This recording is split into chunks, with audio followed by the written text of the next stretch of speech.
இது வந்து ஒரு இம்பார்ட்டன்ட் இன்ஸ்ட்ரக்ஷனு, நல்லா ஞாபகம் வச்சுக்கோங்க.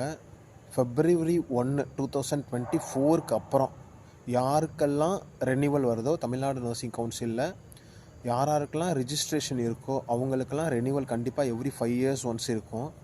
அவங்க எல்லாத்துக்கும் ரெனிவல் பண்ணுறதுக்கு பிஎல்எஸ் கம்ப்ளீட் பண்ணுறது ரொம்ப இம்பார்ட்டண்ட்டு.